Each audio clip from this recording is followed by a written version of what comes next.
या कथेत ब्रुसलीच्या जीवनातील संघर्षाची एक अद्भुत आणि प्रेरणादायी कहाणी मांडली आहे। जेव्हा ब्रुसलीच्या कुटुंबाने हाँगकाँगला स्थलांतर केले तेव्हा त्याच्या जीवनात अनेक आव्हाने उभी राहिली। जपानच्या गुलामीतून मुक्त झाल्यावर हाँगकाँगमधील लोकांमध्ये परकीयांविषयी राग वाढू लागला। अशा वातावरणात ब्रुसली आपल्या चीनी वडिलांसोबत आणि युरोपियन आईसोबत हाँगकाँगमध्ये आला। पण ब्रुसली अर्धा चीनी आणि अर्धा जापानी असल्यामुळे त्याला चीनी मुलांकडून स्वीकारले जात नव्हते आणि त्यामुळे त्याच्यावर सतत टीका होत असे आणि शाळेतल्या सतत भांडणांमुळे ब्रुसलीला शाळाही बदलावी लागली। या अडचणींमुळे त्याच्या जीवनाची दिशा बदलली आणि त्याने स्वतःला स्ट्रीट फाईट मध्ये गुरफटून घेतले। त्याचा कुंफू शिक्षक ही समाजाच्या दबावामुळे त्याला कुंफू शिकवणे बंद केले। पण या अडचणींनी ब्रुसलीला थांबवले नाही।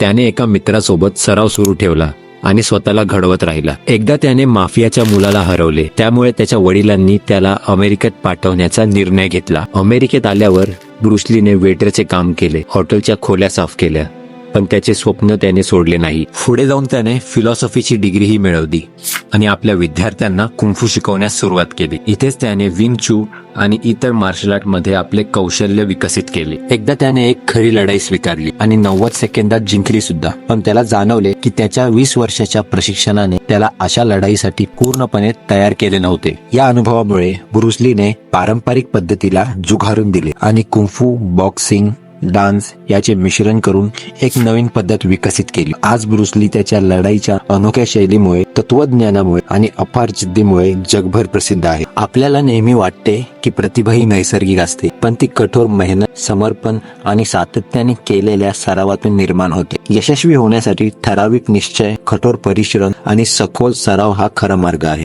जर हा व्हिडिओ तुम्हाला प्रेरणादायी वाटला असेल तर आत्मविश्वासाची वाट हा चॅनलला सबस्क्राईब करा, लाईक करा आणि आपल्या मित्रांसोबत शेअर करा। तुमचा पाठिंबा आम्हाला आणखी प्रेरणादायी व्हिडिओ बनवण्यासाठी प्रोत्साहित करतो। धन्यवाद।